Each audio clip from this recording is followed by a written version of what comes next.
Did you know Tasmania is playing a big part in America's opioid crisis? Well, let's find out how.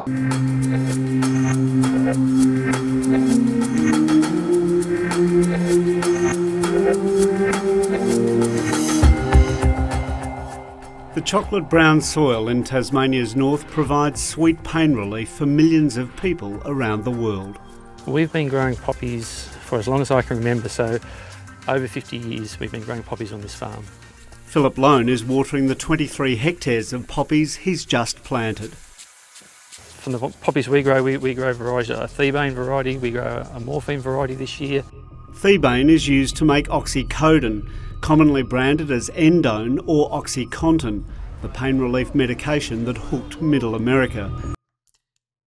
I wouldn't have realised that Tasmania is such a big supplier of the ingredients to make these drugs, the opioids to make these drugs. I would have never realised, and I'd love to know if you would have known that as well. Until recently, growing poppies was very lucrative, with Tasmanian farmers earning up to $8,000 a hectare. Cool. In the state's Central Highlands, it remains an important crop for Tom Edgell.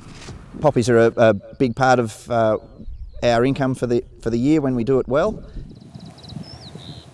Tasmania's Central Highlands are a long way from the United States, where highly addictive opioid medications were once aggressively marketed and overprescribed. That country is still paying an enormous price. 130 Americans die from opioid overdoses every day. For many, their addiction started with prescription medication. Australia is following a similar alarming trend. Kayla Cacaviello lives in Melbourne and became addicted to opioids as a child when treating her chronic migraines. So I've not been addicted to painkillers, so I'm not speaking as someone that has experienced this. I've seen it a lot on Louis Theroux. He's a brilliant reporter. Goes around and he's gone to America and he's looked at these people that have been addicted. I know wrestlers, they suffer from real chronic pain, so can easily get addicted to the pain relief and taking these opioids. Certainly one to look into, I think. Another video for the opioid crisis. As I got older, the stronger the medication got. So it started obviously with Panadine 4, and by the time I was 10, I was prescribed Endone. Her addiction made her crave stronger drugs. She'd go doctor shopping and eventually turn to heroin. It destroyed my body, my mind, destroyed my family. She's seen about a dozen of her friends die from overdoses, including her partner. Earlier this year, she also lost her best friend. She'd been clean for a long time, but she also was recently prescribed opiate medication for a condition that she'd been diagnosed with that then led her back to using heroin. I can understand perfectly well why people would be addicted to these strong pain relief. If you are suffering from pain, you want it gone. And if you take a medication and it removes that pain, well, you're not going to want to go without it, are you? I have real bad back pain, but I've never, I don't think I've gone to the doctors to even say about it. Probably should. But if, for example, if they gave me a medication that got rid of that pain, then I'm not going to stop taking it. The interesting thing with these it's when they go to things like heroin and real stronger stuff that is dangerous. And she died. The number of fatal opioid overdoses in Australia has tripled in just over a decade, Wow. rising from 2.2 deaths per 100,000 people in 2006 to 6.4 deaths in 2017. Massive lawsuits in the United States have been launched against the pharmaceutical companies that supply oxycodone. I think what is happening in the United States with the opioid industries is akin to big tobacco. In what way? I think Big Tobacco was stating in its marketing that smoking didn't cause cancer. Johnson & Johnson and the major companies have tried to claim that these products they were selling were not addictive, and I think that's false. The legal action has forced Purdue Pharma, the maker of OxyContin, to file for bankruptcy. And when an Oklahoma court ordered Johnson & Johnson to pay $850 million in damages for its role, the prosecutors didn't hold back. We know that the root of this entire crisis began in Tasmania. Johnson & Johnson sourced raw materials for pain medication through its subsidiary Tasmanian Alkaloids. I think it was a very long bow to draw to join us to it at this point in time. It is the title of this video is How Tasmania Wound Up in the Middle of America's Biggest Drug Crisis, which is becoming an Australian drug crisis, maybe a UK drug crisis, I don't know. It is a bit of a stretch, these farmers who are just doing it because it's how they can make a profit, how they can make money to live.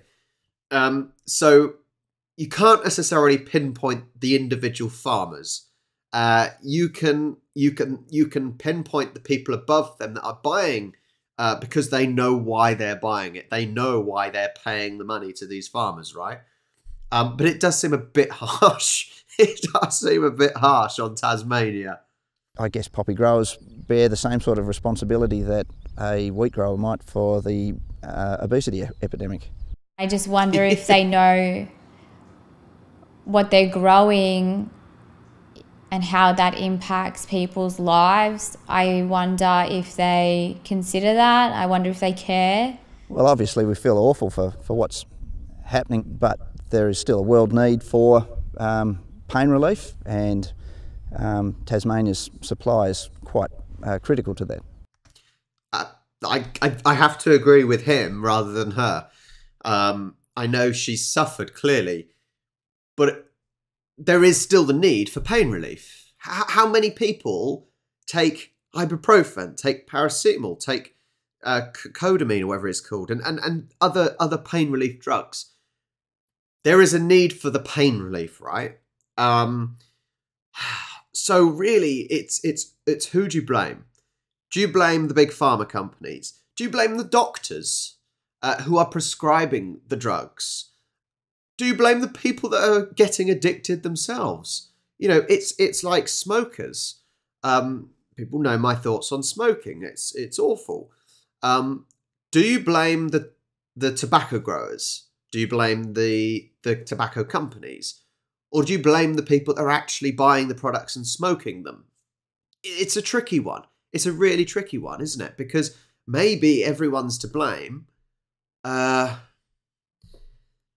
Yeah, I'm not answering it. That's as far as I'm going. So please put in the comments what your thoughts are. Who is to blame for this crisis? Is it the poppy growers? Is it the pharma companies? Or is it the doctors or the people actually taking the tablets? And while you're down there, like and subscribe. The former head of the Tasmanian Poppy Advisory and Control Board says farmers have nothing to apologise for. The Tasmanian industry is the most heavily regulated in the world.